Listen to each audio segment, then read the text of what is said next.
കേട്ടിട്ടില്ലേ?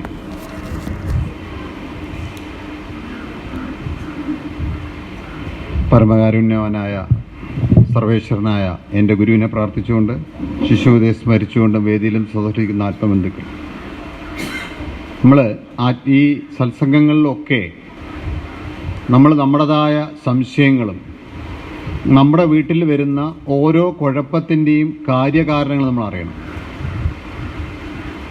എൻ്റെ വീട്ടിൽ ഞാൻ എന്തുകൊണ്ട് ഇങ്ങനെയായി, അല്ലെങ്കിൽ എൻ്റെ കുടുംബത്തിൽ എന്തുകൊണ്ട് ഇങ്ങനെ സംഭവിക്കുന്നു, എന്താണ് എൻ്റെ രാജ്യത്തിന് സംഭവിച്ചത്, അല്ലെങ്കിൽ എന്താണ് എൻ്റെ ദേശത്തിന് സംഭവിച്ചത്, അല്ലെങ്കിൽ എൻ്റെ പഞ്ചായത്തിന് എന്താ സംഭവിച്ചത്, ഇങ്ങനത്തെ ഓരോ കാര്യങ്ങളും നമ്മൾ അറിഞ്ഞ് പ്രവർത്തിക്കണം.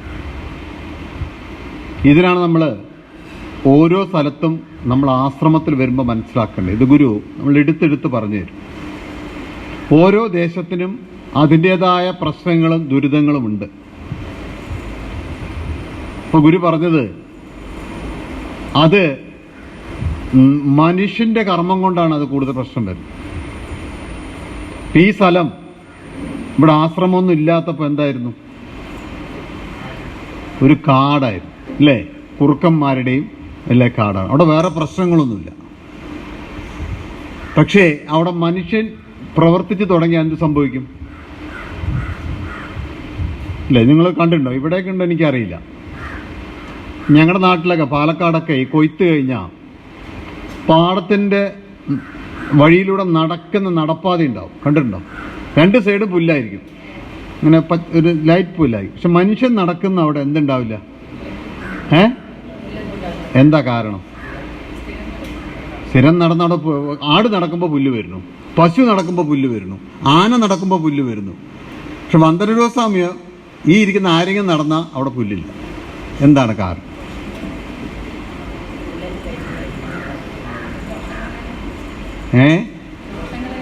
ദോഷം. മനുഷ്യൻ നടക്കുമ്പോൾ അവൻ്റെ കാലിൽ നിന്ന് അവൻ്റെ അണുക്കൾ വീഴുന്നുണ്ട്. ഈ അണുക്കൾക്ക് കാരണം ഒരു പുല്ലിന് പോലും അവിടെ എന്ത് ചെയ്യാൻ പറ്റില്ല. അത്ര വിഷം പിടിച്ചവരാണ് നമ്മൾ. ഒന്ന് ആലോചിച്ച് നോക്കാം. ഞാൻ നുണ പറയാതെ, നിങ്ങൾ വേണമെങ്കിൽ പരീക്ഷിച്ച് നോക്കൂ. ഇവിടെ നോക്കാം.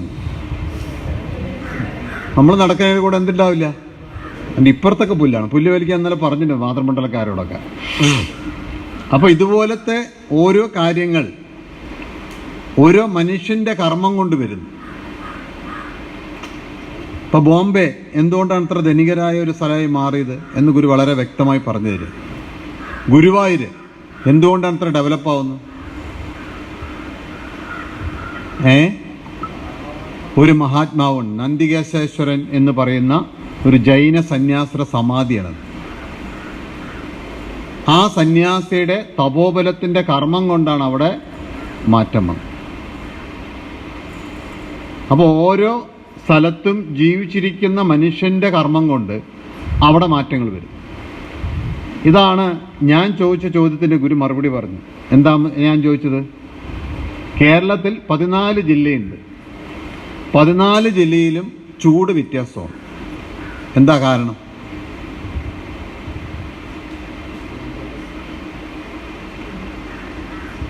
അല്ലേ നമ്മൾ ചോദിക്കേണ്ടതൊക്കെ?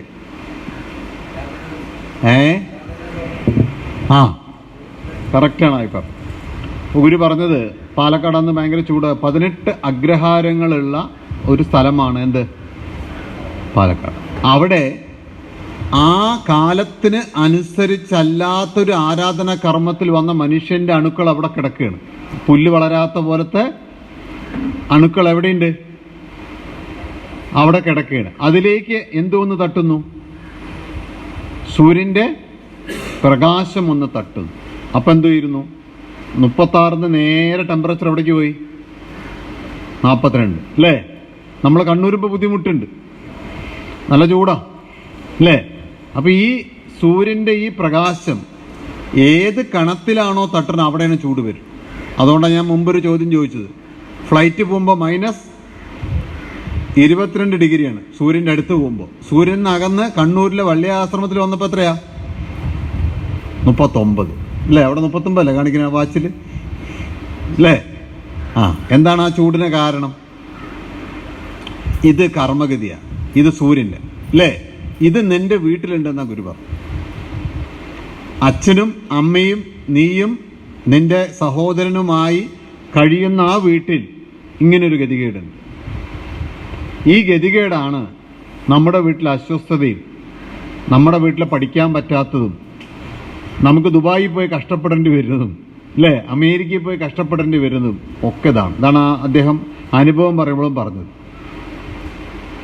ഇത് എന്തുകൊണ്ട് വരുന്നു നോക്കാനാണ് ഗുരു പറഞ്ഞത്.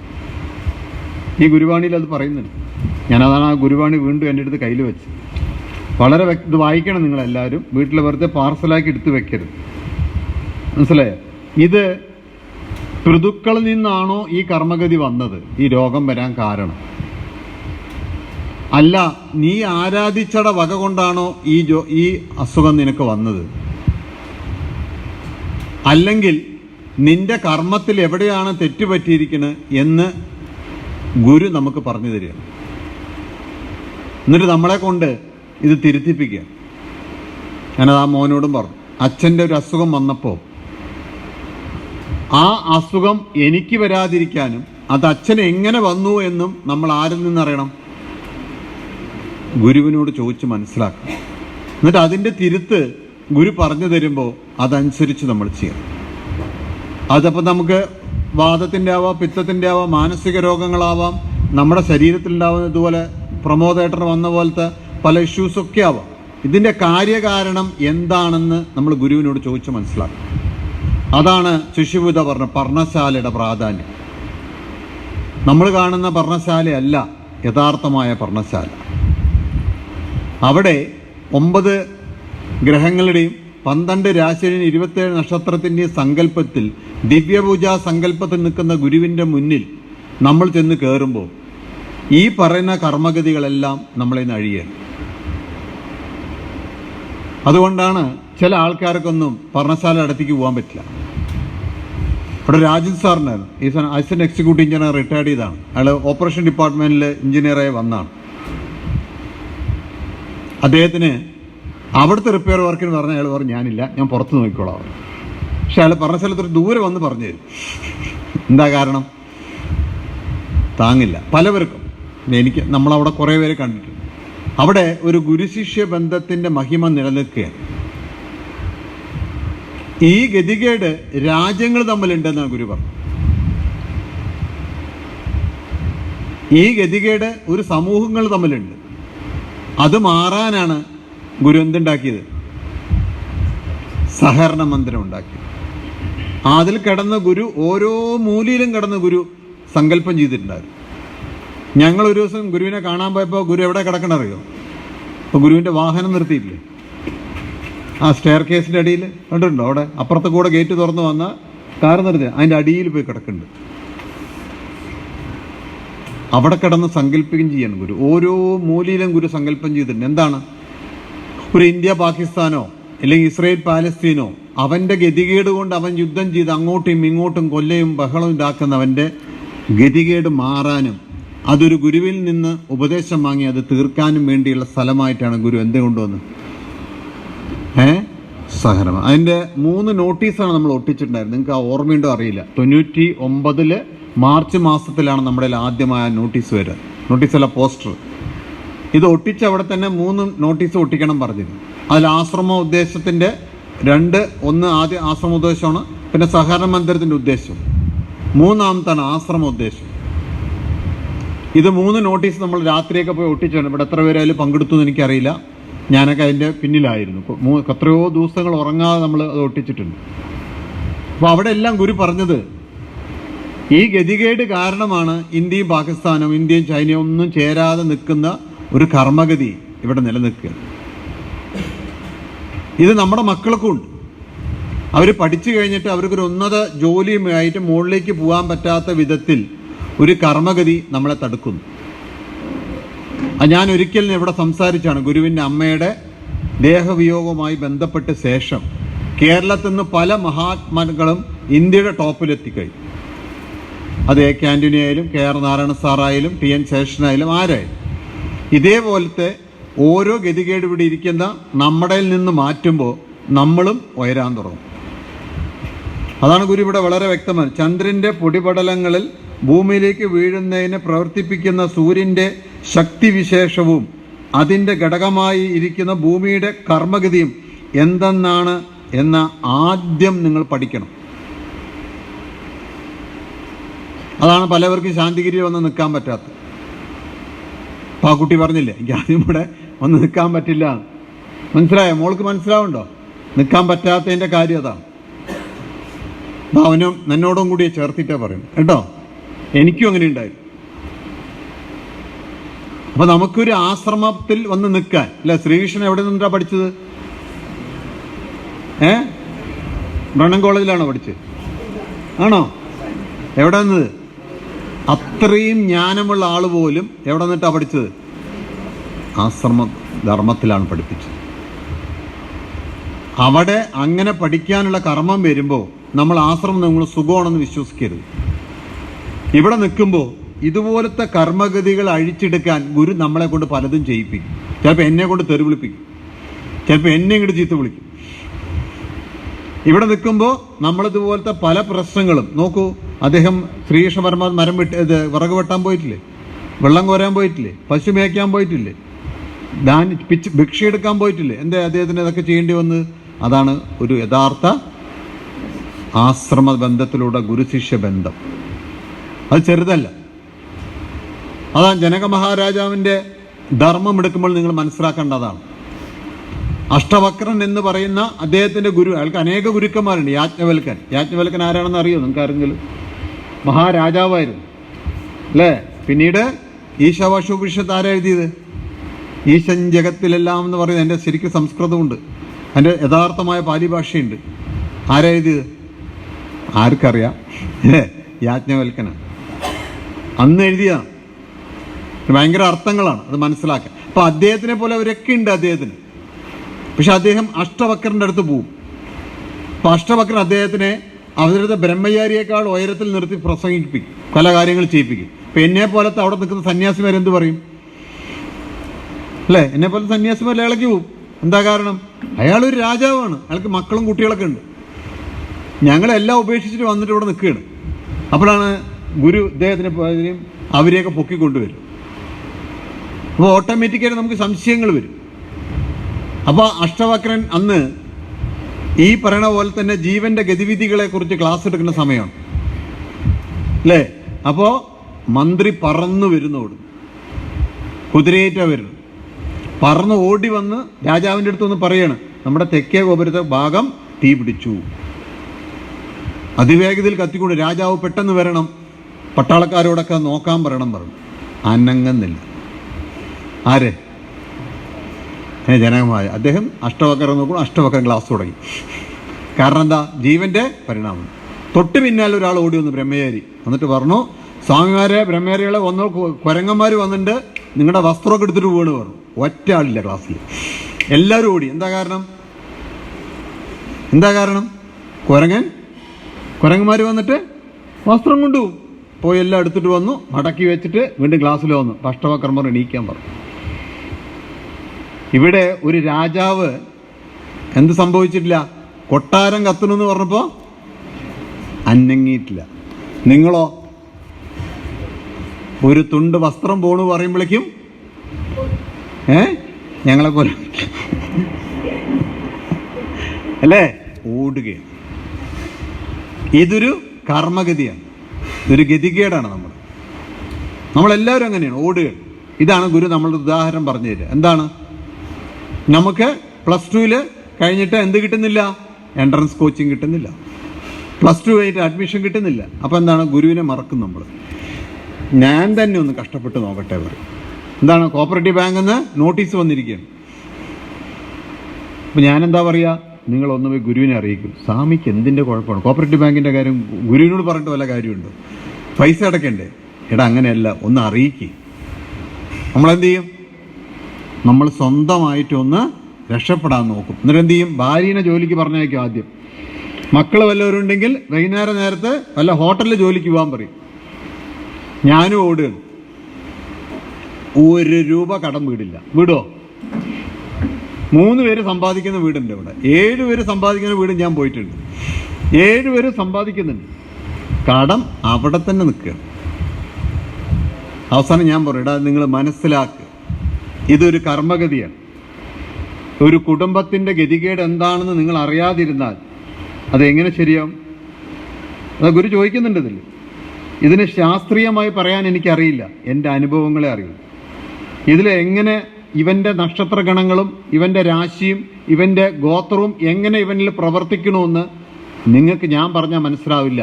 അതാണ് ഡോക്ടർ പറഞ്ഞത്, ഒരു വായു കയറി നിൽക്കുമ്പോൾ അവിടെ ചികിത്സിച്ച തീർന്നു, ആള് പോവും. എൻ്റെ അനുഭവത്തിലുണ്ടായി കോഴിക്കോട്. ഇപ്പം അടുത്ത കാലത്ത് ഞാൻ അവിടെ ഇരിക്കുമ്പോൾ വില്ലേജ് ഓഫീസിലായിരുന്ന ഒരു വില്ലേജ് ഓഫീസറുണ്ട്. ആൾക്ക് ഇതുപോലെ ബക്രീദ് പോലത്തെ ഒരു എന്തോ തിരക്ക് സമയത്ത് അദ്ദേഹം മാത്രമേ ഉള്ളൂ ഓഫീസിൽ, ഫുൾ വർക്കാണ്. പെട്ടെന്ന് കാലിൻ്റെ ചുവട്ടിലേക്കുള്ള കംപ്ലീറ്റ് സെൻസ് പോയി. അവിടുന്ന് ചെയറിലിരുത്തി നേരെ അവിടുത്തെ മലബാർ മെഡിക്കൽ കോളേജിൽ കൊണ്ട് അഡ്മിറ്റ് ചെയ്തു. അഡ്മിറ്റ് ചെയ്ത നിമിഷം തന്നെ ഡോക്ടർ പറഞ്ഞു, ഇപ്പോൾ ഓപ്പറേറ്റ് ചെയ്തില്ലെങ്കിൽ ആളിപ്പോൾ ചാവും. ആൾക്ക് യൂറിനൊന്നും പോകുന്നില്ല, മലമൂത്രം ഒന്നും പോകുന്നില്ല, എല്ലാം ക്ലോസ് ആയി. ഉടനടി ഞാൻ ശിശുബുദ്ധി അറിയിച്ചു, എന്നെ പറഞ്ഞു വേറൊരു ഡോക്ടറെ കാണിക്കുക. ഇവർക്ക് താല്പര്യമില്ല, വേഗം ഓപ്പറേഷൻ ചെയ്യണം. ഞാൻ പറഞ്ഞു അങ്ങനെയല്ല, ഗുരു പറഞ്ഞിരിക്കുന്നത്, വേറെ ഡോക്ടറെ കാണിച്ചു. ഡോക്ടർ അപ്പോഴേക്കും പറഞ്ഞു ഇയാൾ ചത്തു, ഇത് ആസ് പെർ സ്കാനിങ്ങിൽ ഇതെല്ലാം പോയി കിടക്കുകയാണ്, നട്ടെല്ലിനുള്ളിൽ കൂടെ മറ്റേത് പോയി മറിച്ചത് പോയി, എല്ലാം ആളിപ്പോൾ ചാവും. എന്നിവർ അങ്ങനെയല്ല, ഒരു കാര്യം ചെയ്യേ, ആ മലവും മൂത്രമൊക്കെ പൊയ്ക്കഴിഞ്ഞാൽ അയാൾ എങ്ങോട്ട് കൊണ്ടുപോവാം, എങ്ങടെ തിരുവനന്തപുരത്തേക്ക് കൊണ്ടുപോകാം. അപ്പോൾ അയാൾ ചോദിച്ചു ഞാൻ എങ്ങനെ പോവും, എൻ്റെ കാലിന് വയ്യ, ഇതിന് വയ്യ. ഞാൻ പറഞ്ഞു നീട്ട്, മാക്സിമം ഇത് നീട്ടാൻ. അപ്പോൾ ഇയാളുടെ മലമൂത്രമൊക്കെ പോകാൻ തുടങ്ങി, എല്ലാം കഴിഞ്ഞു, എല്ലാം കറക്റ്റ് ചെയ്തു. ഇയാൾ എന്ത് ചെയ്തു, ഒപ്പിട്ട് കൊടുത്തു ഓപ്പറേഷൻ ചെയ്യാൻ. പിന്നെ എന്താ സംഭവിക്കുക ഞാൻ പറയണ്ടല്ലോ. പിറ്റേ ദിവസം പെട്ടി, 5 കിലോ പൂവ്, ഒരു മാല. ഞാൻ ചോദിച്ചു നിങ്ങൾ ആരടിച്ച് വെച്ചിട്ടത്? പിന്നെ കേസ് കൊണ്ട് കൊടുത്തു. ആ ഹോസ്പിറ്റലിൽ നോക്കുമ്പോൾ എന്താ, അനസ്തേഷ്യ കൊടുത്ത ആൾക്ക് തെറ്റി, ആള് പോയി. ആ വായു ഈ കയറി നിൽക്കുന്ന കർമ്മത്തിൽ ഇത് തിരിഞ്ഞുപോയി. ഇതാണ് കർമ്മഗതി. ഇത് സയൻസിൽ പറഞ്ഞാൽ മനസ്സിലാവുമോ പ്രമോദേട്ടാ? നടക്കുമോ? ഒരു സയൻസ് നോക്കിയിട്ട് കാര്യം. എൻ്റെ കാര്യത്തിൽ അങ്ങനെയായിരുന്നു. എനിക്ക് ബാക്ക് പെയിൻ ഭയങ്കരമായിരുന്നു, ഞാനിങ്ങനെ വളഞ്ഞു പോകും. സ്കാൻ ചെയ്തു, MRI സ്കാൻ, എല്ലാ സ്കാനും ചെയ്തു. ഇപ്പോൾ ഓപ്പറേഷൻ ചെയ്യണ്ട, 4, 5, 7, 8 പോയി വേണം. ഞാൻ ശിശു പോയി, ഞാൻ ചോദിച്ചു എന്താ വെച്ചു, ഇങ്ങനെ ഓപ്പറേഷൻ ചെയ്യണം. എൻ്റെ വയറിളക്കടാവും, മാസത്തിൽ 2 പ്രാവശ്യം വയറിളക്കുക കഴിഞ്ഞു. ഇന്ന് വരെ അത് സംഭവിച്ചിട്ടില്ല. അപ്പം ഇത് എൻ്റെ ഗതികേടാണ്, എൻ്റെ അല്ലേ. മഞ്ജുളമ്മയ്ക്ക് ഇവിടെ നിൽക്കുമ്പോൾ ആസ്മ വരും അല്ലേ, ഇപ്പോൾ കുറഞ്ഞു എന്നാ പറയുന്നത്. അപ്പോൾ അവരെന്ത് ചെയ്യും, ഇൻഹേലർ അടിച്ചു നോക്കും. ഇത് ഗോത്രപരമായും കുടുംബപരമായും വന്ന ഗതികേടാണ്. ഇതെങ്ങനെ മാറ്റും? ഇതാണ് ആ കുട്ടി ചോദിച്ചതിന് ഉത്തരം. എന്തിനാ ധ്വജം ഉയർത്തുന്നത്? എന്തിനാ ധ്വജം ഉയർത്തുന്നത്? എന്തിനാ ധ്വജം ഉയർത്തുന്നത്? ഞാൻ സമയം അധികം എടുക്കുന്നില്ല, പെട്ടെന്ന് നിർത്താം. 35 അല്ലേ? നമ്മുടെ എല്ലാവരുടെയും കണ്ടിട്ട് ധ്വജം ഉയർത്തുന്നത് അല്ലേ? എന്താ ധ്വജത്തിൻ്റെ അർത്ഥം? ധ്വജിക്കുക, ഉയരുക അല്ലേ? അപ്പോൾ എൻ്റെ ജീവൻ്റെ കർമ്മഗതികൾ, അതാണ് നമ്മുടെ ശ്രീനാരായണ ഗുരു എന്താ പറഞ്ഞത്? കെട്ടുകളായത് പുരുഷന് കെട്ടുകളറ്റേ മുക്തി വരൂ എന്ന് പറഞ്ഞു. അപ്പോൾ കെട്ടുകളായി കിടക്കുകയാണ്. ജന്മജന്മാന്തരത്തിൻ്റെയും എൻ്റെ പൃഥ്വിരാശിയുടെയും കെട്ടുകൾ എവിടെ കിടക്കുന്നു? എൻ്റെ ജീവനിൽ കിടക്കുകയാണ്. ഇത് എനിക്ക് രോഗമായിട്ടും, ഞാൻ ഭർത്താവുമായിട്ട് അടിയായിട്ടും, എൻ്റെ കുടുംബത്തിൽ കേസായിട്ടും, എൻ്റെ മക്കളെ ഞാൻ പറഞ്ഞ കേൾക്കാതെയായിട്ടുമായ കെട്ടുകൾ കിടക്കുകയാണ്. ഇത് പൊട്ടണം. പൊട്ടിയാലേ എങ്ങനെ പൊങ്കുള്ളൂ എൻ്റെ ജീവൻ? അതിൻ്റെ പ്രതീകമാണ് നമ്മൾ എന്ത് ചെയ്യുന്നത്? ആഘോഷം നടക്കുമ്പോൾ നമ്മൾ എന്ത് ചെയ്യുന്നത്? ആത്മീയമായ ഈ കർമ്മം കൊണ്ട് എൻ്റെ ജീവൻ്റെ കെട്ടുകൾ പൊട്ടിയിട്ട് എന്തുപോലെ പൊങ്ങണം ഞാൻ? ധ്വജം പോലെ പൊങ്ങി ഉയരണം. അപ്പം നമ്മൾ അത് പ്രാർത്ഥിക്കണം ആ സമയത്ത്. ദൈവമേ, ഈ ധ്വജം എങ്ങനെയാണോ ഉയരുന്നത് അതുപോലെ എൻ്റെ ജീവൻ എന്ത് ചെയ്യണം? ഉയരണം. വേണ്ടേ? ഇതൊരു പ്രതീകമാണ്, ഒന്നിൻ്റെ നമുക്ക് കാണിച്ചു തരിക അല്ലേ? അപ്പോൾ ഒരാൾ ചോദിച്ചു ഇതെന്തിനെങ്ങനെ ദൈവത്തിന് നേരിട്ട് വന്നൂടെ അല്ലേ? ചോദിച്ചില്ലേ? ഡോക്ടർ ചോദിച്ചാണത്. ആരോടറിയോ? വിവേകാനന്ദ സ്വാമിയോട്. നിങ്ങളിതെല്ലാം പ്രതീകമായിട്ട് ഞാൻ ദൈവത്തിന് നേരിട്ട് വന്നോടെ ചോദിച്ചു. അല്ലേ? ദൈവത്തിൻ്റെ ഒരു കൈ കൊണ്ട് ഇങ്ങനെ കാണിച്ചു വന്നോടെ ചോദിച്ചു. അപ്പോൾ ഡോക്ടറോട് തിരിച്ചു ചോദിച്ചു. ഡോക്ടറോടല്ല ചോദിച്ചത് അവിടെ ഇരിക്കുന്ന ഡിഗ്രി എടുത്ത ഒരു BA കാരനോടാണ് ചോദിച്ചത്. നീ എത്ര കാലം പഠിച്ചിട്ടാണ് ഡിഗ്രി എടുത്തത് ചോദിച്ചു. ഞാൻ 3 കൊല്ലം ഡിഗ്രി എടുക്കാൻ. അന്ന് 10ാം ക്ലാസ് കഴിഞ്ഞ് നേരെ ഡിഗ്രിക്ക് പോവാം, 5 ക്ലാസ്. അങ്ങനെ ഞാൻ ഓക്സ്ഫോർഡ് യൂണിവേഴ്സിറ്റി, അന്ന് ഇംഗ്ലണ്ടിൽ പോയി പഠിക്കാം. അന്ന് ബ്രിട്ടീഷ് രാജ്യത്തിലാണ് നമ്മളെ കിടക്കണം. അപ്പോൾ വിവേകാനന്ദ സ്വാമി പറഞ്ഞു, നീ ഒരു കാര്യം ചെയ്യ്, ആ ഇംഗ്ലീഷ് പഠിച്ചത് മുഴുവൻ എനിക്കിതാ, ഒറ്റ സെക്കൻഡ് കൊണ്ട് പറ്റുമോ ചോദിച്ചു. പറ്റുമോ എങ്കിൽ നിനക്ക് ഞാൻ ദൈവവും കാണിച്ചു തരാമോ? ഈശ്വരൻ എന്ന് പറയുന്ന മഹാസത്യത്തെ നീ അറിയണമെങ്കിൽ ഘട്ടമായി നീ പഠിച്ചു വരണം. അത് നിനക്ക് മാത്രം അനുഭവിക്കാൻ പറ്റും. ഇതേ കാര്യം തന്നെയാണ് ആരോട് പറഞ്ഞത്? ചിന്മയാനന്ദയോട് തപോവന സ്വാമിയും പറഞ്ഞു.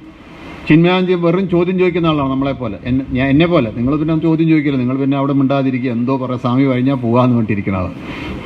ഫുഡ് കഴിക്കാൻ നമുക്ക് തലം വിടാം, ഈ സ്വാമിയെ കൊണ്ട് വലിയ ഉദ്രവമാണ് പറഞ്ഞു. ചിന്മയാനന്ദി അങ്ങനെയല്ല, ചോദ്യം ചോദിച്ചുകൊണ്ട്. അപ്പോൾ തപോവന സ്വാമിയോട് പറഞ്ഞു, ഈശ്വരനെ എന്തിനാണ് നമ്മളിങ്ങനെ പ്രതീകമായിട്ടും അതിങ്ങനെ ഇതൊക്കെ ചെയ്യുന്നത്? അങ്ങേക്ക് ഇതൊക്കെ നേരിട്ട് പറഞ്ഞാൽ പോരെ എന്നൊക്കെ ചോദിച്ചു. അപ്പോൾ തപോവന സ്വാമി എന്ത് ചെയ്തറിയോ? എനിക്ക് കുറച്ച് വെള്ളം വേണം പറഞ്ഞു കുടിക്കാൻ. ചിന്മയാനന്ദി ഓടി വലിയൊരു മൊന്തയിൽ വെള്ളം കൊണ്ടുവന്നു. അപ്പോൾ വീണ്ടും ചിന്മയാനന്ദിയോട് ചോദിക്കുകയാണ്, ആര്? തപോവന സ്വാമി. വെള്ളം താ. അല്ല എടാ വെള്ളം താടാ. പടിയെടുത്തു. ചിന്മയാനന്ദിക്ക് അടികൊള്ളേണ്ട അവസ്ഥയായി. അപ്പോൾ ചിന്മയാനന്ദി കാലിൽ വീണ്, എന്താ ഗുരുവേ എനിക്ക് പറ്റി? ഞാൻ എന്നോട് വെള്ളമേ ചോദിച്ചുള്ളൂ. വെള്ളം എവിടെ? അപ്പോൾ ഞാൻ ഈ കൂജിയിൽ വെള്ളം എന്നോട് ആരാ കൂജിയിൽ കൊണ്ടുവരാൻ പറഞ്ഞ്? വെള്ളം പിന്നെ വേറെ വഴിയില്ല, വെള്ളം കൊണ്ടുവരാൻ വേറെ വഴിയില്ല. എടാ പൊട്ട, അതുപോലെ തന്നെ ഈശ്വരൻ്റെ എന്ന സത്യത്തെ നീ അനുഭവിക്കണമെങ്കിൽ എന്ത് വേണം? നിനക്ക് പ്രതീകമായി കൊണ്ടുവരാനേ പറ്റൂ. അല്ലാതെ ഈശ്വരൻ ഒരിക്കലും വെള്ളം നേരിട്ട് കൊണ്ടുവരാൻ പറ്റുമോ? നമുക്ക് അസാധ്യമാണ്. അതുപോലെ തന്നെ ഈശ്വരൻ എന്ന സത്യം ഈ പ്രപഞ്ചത്തിൽ നിലനിൽക്കുകയാണ്. അതിന് നീ എന്ത് ചെയ്യാനേ പറ്റൂ? അത് അദ്ദേഹം എപ്പോഴും ഭഗവത്ഗീത ക്ലാസ്സിൽ 6ാം അധ്യായം എടുക്കുമ്പോൾ അടിക്കും. 6ാം അധ്യായം ക്ലാസ് എടുക്കുമ്പോൾ ഇതാണ് അദ്ദേഹം അനുഭവമായി പറയുക. ഇത് അനുഭവിച്ചറിഞ്ഞാനേ പറ്റൂ. അതാണ് ധ്വജം എന്ന് പറയുന്നതിൻ്റെയൊക്കെ അർത്ഥം. ഇങ്ങനെ പ്രതീകമായി നമുക്ക് കാണിച്ചു തന്നിട്ട് അതിലൂടെ നമ്മൾ അറിവ് നേടുമ്പോൾ നമ്മൾ ഇതിൻ്റെ അപ്പുറത്തേക്ക് കടന്നു പോകണം. ഇങ്ങനെ നേടാനുള്ള അറിവാണ് നമ്മൾ സത്സംഗത്തിൽ നേടേണ്ടത്. ഓരോ കാര്യത്തിലും എനിക്ക് രോഗം വരുമ്പോൾ ഞാൻ അനുഭവിക്കണം. എന്താണ് എനിക്ക് രോഗം വരാൻ കാരണം? അത് അനുഭവിച്ച് തീർക്കണം. ചില രോഗങ്ങൾ ഗുരു മാറ്റണ്ട പറയും, അവിടെ ഇരിക്കട്ടെ പറയും. ചില രോഗങ്ങൾ കുറച്ച് മാറ്റിത്തരും. ചിലത് നേരത്തെ വരുന്ന ഗുരു നമ്മളെ അറിയിക്കും. എത്രയോ പേരെടുത്ത് പറഞ്ഞിട്ടുണ്ട്, എടാ ആ കുട്ടിക്ക് ഇങ്ങനെ വരുമ്പോൾ ഒരു അസുഖം വരും, നീ അപ്പം അവിടെ കൊണ്ടുവരും. ചിലവരോട് പഠിക്കുമ്പോൾ അവൻ പ്രശ്നക്കാരനാവും, നീ അവനെ അവിടെ പഠിപ്പിക്കരുത് പറയും. നമ്മൾ അവിടെ തന്നെ കൊണ്ട് ചേർത്ത്. എഞ്ചിനീയറിംഗിൽ പോകരുത് പറഞ്ഞാൽ അവിടെ തന്നെ എഞ്ചിനീയറിംഗ് കൊണ്ട് ചേർത്ത് നമ്മൾ. എന്താ കാരണം? നമുക്ക് അങ്ങനെ പ്രവർത്തിക്കാറുള്ളൂ. ആ കല്യാണം കഴിച്ചു കൊടുക്കരുത് പറഞ്ഞാൽ അത് ഉറപ്പിച്ചിട്ടാണ് പോവുക. എവിടേക്ക്? ഗുരുവിൻ്റെ അടുത്ത്. എന്നിട്ട് വാക്ക് കൊടുത്ത് പോയി പറയും, എന്തോ ചെയ്തോ പറയും. അനുവാദമായി. എന്താ പറഞ്ഞു ഗുരു? ഇതാണ് കർമ്മഗതി. മനസ്സിലായ? ഇതന്നെയാണ് കർമ്മഗതി. ഗുരു ഒരിക്കലും ജാതിയും മതം നോക്കിയിട്ടൊന്നല്ല പറയുന്നത്. നമ്മുടെ ഓരോ ജീവനിലും കാണുന്ന ഓരോ വശം കണ്ടുകൊണ്ട്, ഇതിൽ പറഞ്ഞ പോലെ സൂര്യൻ്റെ പ്രകാശം കൊണ്ട് എങ്ങനെയാണ് ഈ അണുക്കൾ, അതിനെ നമ്മൾ ഇന്ന് വിളിക്കുന്നത് ന്യൂട്രോൺസ് എന്നാണ്. ഇതിനെ ഇടിപ്പിച്ച് നോക്കുന്നുണ്ട്. സ്ട്രിങ് തിയറി, അത് നിങ്ങൾ അവിടെ സ്വീഡനിൽ നടക്കുന്നുണ്ട്. ബിങ് താങ് തിയറി, അതിൽ നിന്നാണ് നമ്മൾ കണ്ടുപിടിക്കുന്നത് എങ്ങനെ സൗരയൂഥം ഉണ്ടായത്. ആയിക്കോട്ടെ, അത് അവരുടെ കാര്യം. ഇവിടെ ഗുരു ചോദിക്കുന്നത് എൻ്റെ ഉള്ളിലുണ്ടല്ലോ അത്. നമ്മൾ ദിവസം സ്ട്രിങ് തിയറി ചെയ്യണ്ടേ? എപ്പോഴാണ് ചെയ്യണ അറിയോ? നമ്മുടെ അണുക്കളെ നമ്മൾ അടുപ്പിക്കണ്ടേ? എപ്പോഴാ? കറക്റ്റ്. സങ്കല്പം ചെയ്യുമ്പോൾ എവിടെ അടിക്കണം? നമ്മൾ സൗരയൂഥത്തിൻ്റെ അപ്പുറത്തേക്ക് അടിക്കുന്നു. എന്നിട്ടാടാ നീ പുറത്ത് കണങ്ങളെ നോക്കി നടക്കുന്നത് ചോദിച്ചു നമ്മളോട്. മനസ്സിലായോ? അപ്പൊ ഈ സങ്കല്പം മാത്രമേ നടക്കുന്ന ഈ കാര്യങ്ങൾക്കൊക്കെ നമുക്ക് അറിവ് നേടേണ്ടത് ഈ ആശ്രമത്തിൽ വന്നിട്ടാണ്. ആശ്രമത്തിൽ വരുമ്പോൾ നിങ്ങൾക്ക് നിൽക്കാൻ പറ്റില്ല. നിൽക്കാൻ പറ്റാത്ത വിധത്തിലുള്ള വിഷമതകൾ വരും. ബാലേട്ടൻ ഇന്നലെ വായിച്ചിട്ടുണ്ടായിരുന്നു. പ്രാർത്ഥിക്കുമ്പോൾ നിങ്ങൾ വിചാരിച്ചിരിക്കുന്നത് പരമസുഖമാണെന്നാണ്, വിഡ്ഢിത്തരമാണെന്നാണ് ഗുരു പറഞ്ഞു. ദുഃഖങ്ങളെ വരുള്ളൂ. എന്താണ് ഈ ദുഃഖം? നിന്റെ ജീവന്റെ ഗതിവിധികളൊക്കെ തടസ്സമായി നിൽക്കുന്ന എൻ്റെ സമ്പത്താണ്. അത് ഞാൻ കളയുമ്പോൾ എന്ത് സംഭവിക്കും? ഒരു നദി കടലിലേക്ക് ഒഴുകിപ്പോകാൻ തടസ്സമായി നിൽക്കുന്ന ഏതാണ്? അണക്കെട്ടാണ്. ഗുരു എന്ത് ചെയ്യും? ഈ അണക്കെട്ട് പൊട്ടിക്കുമ്പോഴാണ് രാജീവ് മാഷും മന്ദരബാസ്വാമിയും അല്ലേ എല്ലാവരും പതുക്കെ ഗുരുവിൻ്റെ അടുത്ത് മാറും. ഇതൊന്നും ശരിയാവും തോന്നില്ല. അങ്ങനെ കുറേ പേര് ഇപ്പോൾ കണ്ണൂർ മാറി നടക്കുന്നുണ്ട്. എന്താ നമ്മോടോ ചോദിച്ചാൽ ഇവിടെ പലരും മാറി നടക്കുന്നുണ്ട് പേടിച്ചിട്ട്. വന്ന് ഇവിടെ കൂടുതൽ പ്രവർത്തിച്ചാൽ എന്ത് സംഭവിക്കും? വരും വേണ്ട. അങ്ങനെയൊന്നും വിശ്വസിക്കരുത് കേട്ടോ. അപ്പോൾ എന്തായാലും ഈ ചോദ്യത്തിന് ഉത്തരം എന്താണ് രാജീവ് മാഷിനോട്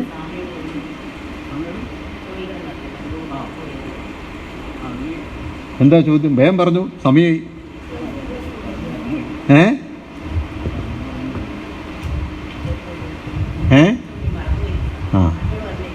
അപ്പോൾ നമ്മുടെ അടുത്ത് നമ്മൾ മനസ്സിലാക്കേണ്ട പ്രധാന കാര്യം, നമ്മൾ ആശ്രമത്തിൽ നടക്കുന്ന എല്ലാ കാര്യങ്ങളും പ്രതീകമായ ഈശ്വര സങ്കല്പത്തിൻ്റെ മഹിമയാണ്. അതെല്ലാം ഈശ്വരൻ നമുക്ക് കാണിച്ചു തന്നതാണ്. അല്ലാതെ ഒരു കാര്യവും ശാന്തിഗിരി ചെയ്യൂല. ഗുരു സമ്മതിച്ചിട്ടില്ല. നിങ്ങൾക്കറിയോ, ഈ പ്രാർത്ഥനാഞ്ജലി പോലും ദൈവത്തോട് ചോദിച്ചിട്ട് നമ്മൾ കറക്റ്റ് ചെയ്തു. ഞാൻ അറിഞ്ഞത് പിന്നീടാണ്. ഈ അനുകമ്പാ ദശകത്തിൽ കുറേ ചോദ്യങ്ങൾ വരുന്നുണ്ട് അല്ലേ? എന്താ വരുന്നത്? നീ ശ്രീകൃഷ്ണനാണോ? കരുണാവനായ നബിയാണോ? നീ യേശുവാണോ? അല്ലേ? അതൊക്കെ അപ്പം ഇത് ഗുരുവിനെ ഉദ്ദേശിച്ചിട്ട് ആ പ്രകാശം കണ്ടിട്ടാണോ എഴുതിയിരിക്കണമെന്ന് എങ്ങനെ അറിയാം? അനുഭവമുള്ളവർ നോക്കാൻ പറഞ്ഞു. എന്നിട്ടാണ് നമ്മുടെ പ്രാർത്ഥനാഞ്ജലിക്ക് അത് എടുത്തത്. അല്ല നമ്മൾ വിചാരിക്കണ പോലെ ഒരാളിരുന്ന് എഴുതി നമ്മൾ പ്രാർത്ഥിക്കണമല്ല അതൊന്നും. ഈ പ്രാർത്ഥനാഞ്ജലി ചെയ്തുള്ള കണ്ണുപോയിട്ടുണ്ട്, അറിയോ? കരുണാകര ചെയ്തുള്ള. അപ്പോൾ ദൈവത്തോട് യാചിച്ചപ്പോൾ ദൈവം പറഞ്ഞെന്താ? അവൻ നഖക്കണ്ണുകൊണ്ട് എഴുതട്ടെ, ഈ ലോകം കണ്ട് എഴുതരുത്. അങ്ങനെ എഴുതിയതാണ്. അങ്ങനെ ഓരോ പ്രാർത്ഥനകൾക്കും അതിനുള്ള പ്രാധാന്യമുണ്ട്. നമ്മളവിടെ ചില വീടുകളിലൊക്കെ പോയി പ്രാർത്ഥന ചെല്ലുമ്പോൾ കാണാം, തൊട്ടപ്പുറത്തെ വീട്ടിലെ അപ്പുറത്തെ വീട്ടുകാരും കിടന്ന് പടയുന്നു. ഇത് എൻ്റെ വീട്ടിൽ ഞാൻ പാലക്കാട് അനുഭവിച്ചിട്ടുണ്ട് പല സമയങ്ങളിൽ, പല വീടുകളിലും പ്രാർത്ഥന നടക്കുന്ന കാലം. അതുകൊണ്ടാണ് ഈ അന്തരീക്ഷത്തിലേക്ക് ഒരു തരത്തിലുള്ള തെറ്റായ ചിന്തയുള്ളതോ പൈശാചികമായ ചിന്തയുള്ള ഒരാൾക്കും പോലും ഇതിനുള്ളിൽ കാലുകുത്താൻ പറ്റില്ല. കാലുകുത്തിയോ കുടുങ്ങി, അവൻ കിടന്ന് പെടയും കിടന്നിട്ട്. അതുകൊണ്ടാണ് നമ്മൾ പറയുന്നത് പ്രാർത്ഥനയും ചിട്ടയും സൂക്ഷിക്കണം. കുട്ടികളെ ആശ്രമത്തിൽ നിർത്തി പഠിപ്പിക്കണം.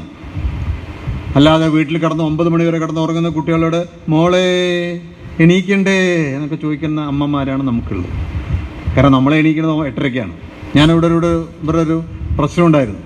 ഭാര്യയും ഭർത്താവും കൂടി വന്നാണ്. അപ്പോൾ ഭാര്യയാണ് എന്നോട് പറഞ്ഞത്, ഭർത്താവ് വിശ്വാസിയല്ല, അതുകൊണ്ട് ഭർത്താവിനെ ഈ ആശയം പറഞ്ഞ് മനസ്സിലാക്കി കൊടുക്കണം.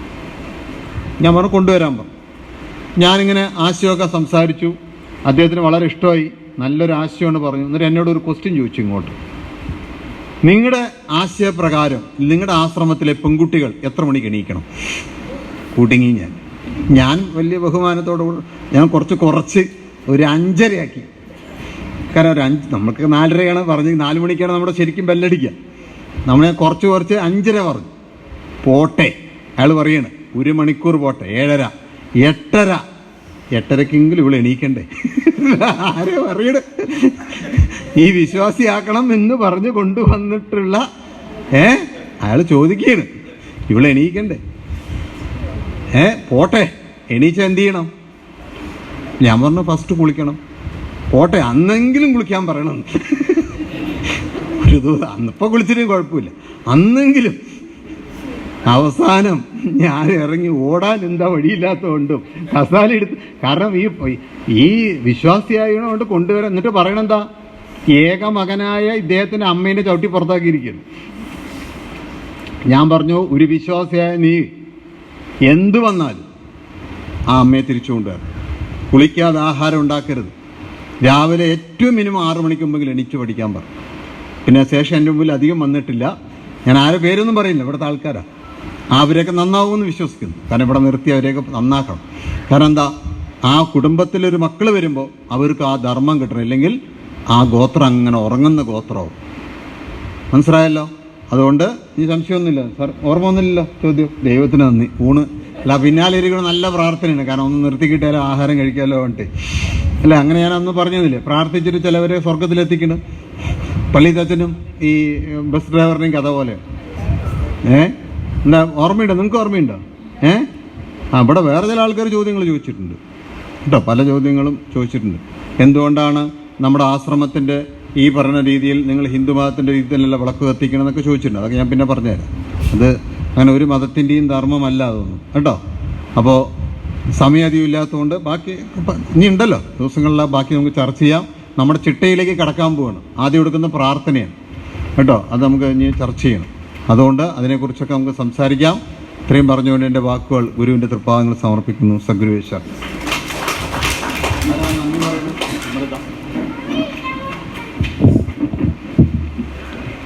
സദ്ഗുരുവേ ശരണം.